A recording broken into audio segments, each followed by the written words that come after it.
Hello, Internet. I am Pastor Recoil, and welcome to my parish. Today is the 10th Sunday after Pentecost, and we're going to talk about it.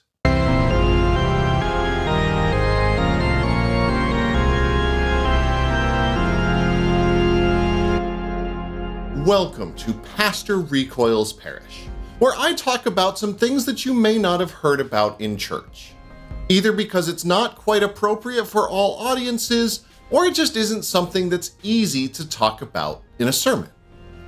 The readings for the 10th Sunday after Pentecost are Genesis 32, 22 through 31, Psalm 17, 1 through 7 and 15, Romans 9, 1 through 5, and Matthew 14, 13 to 21.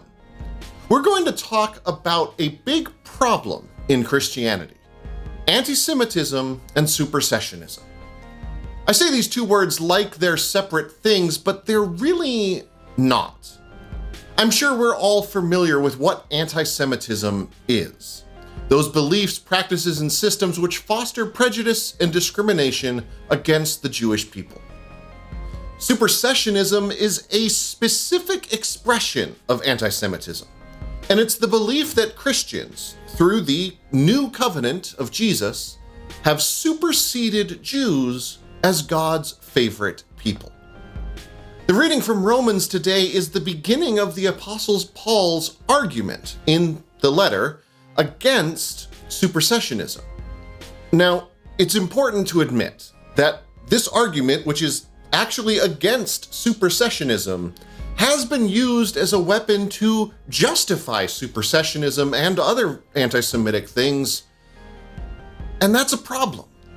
And while I don't plan on solving that whole problem today, I hope that I can at least encourage a different reading of Paul's words, one that doesn't cause harm to the people who continue to be God's chosen people, the Jewish people.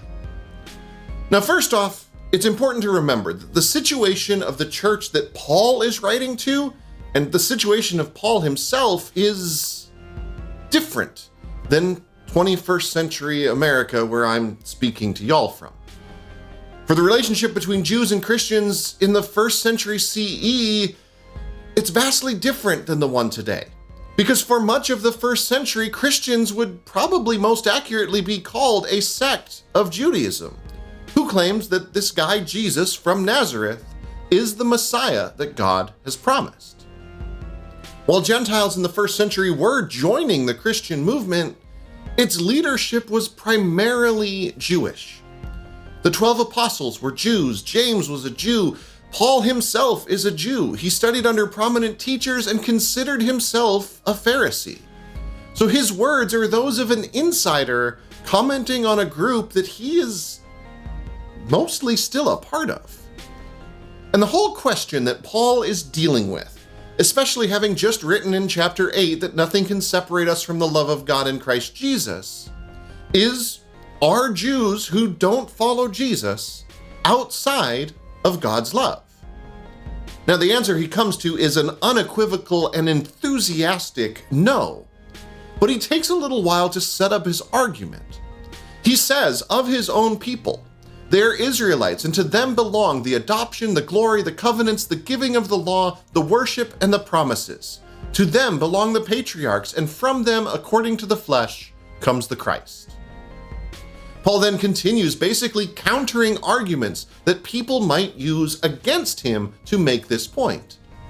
Unfortunately, it's often these counter-arguments that get used against the Jewish people today.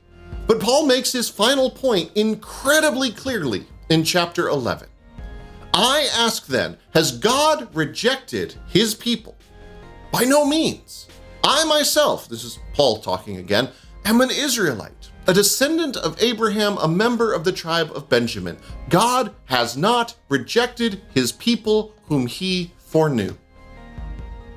Now he continues that chapter reminding Gentiles, basically anyone who isn't Jewish, to be humble about who they are. He uses the example of a tree, saying that Gentiles are grafted into the tree of Israel by the work of Jesus. So don't get too full of yourselves, Gentiles, because God might cut you off, and we don't want that. We Gentile Christians are guests, invited through Jesus to God's table, but we are still guests, and we have grossly mistreated our hosts. Ultimately, the relationship between Christians and Jews is not settled.